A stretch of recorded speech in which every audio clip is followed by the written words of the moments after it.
Once you start gathering your research, it's really important to back it up. The simplest way to do so is to use the File drop-down menu and Compress Library.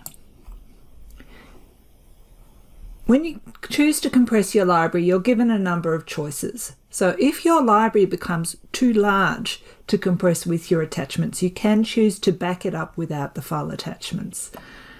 Otherwise, you can pick your settings from here or click Next.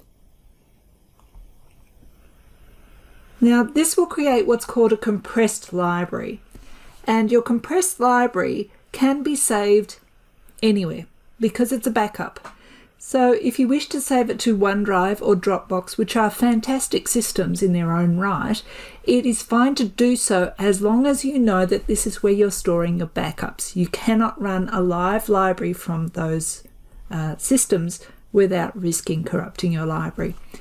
I have a habit of going to the end of the compressed library file name and putting the date that I saved it. And I put it in year, month, day order so that they sit in a consecutive order in my backup drive. So I'm going to call this one 2021-0209 and save it to my OneDrive.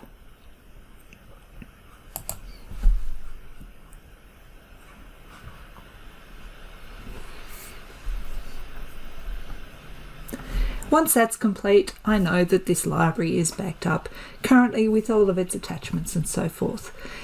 This is a really good way to save your library, and you can in fact send that file to other people if they're wanting to work with the same references that you are.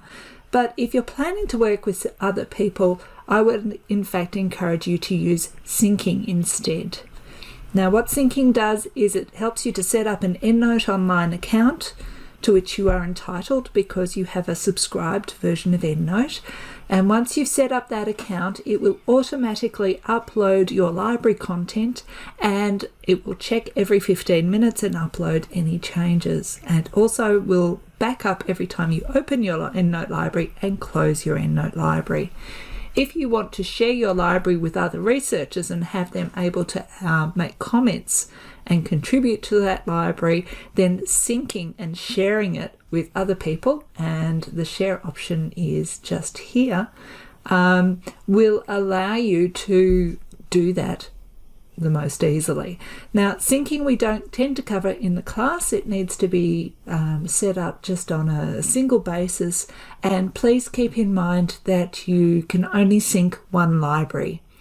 What will happen is that your EndNote software will lock to that particular library and know that only that one can be synced to your EndNote Online account.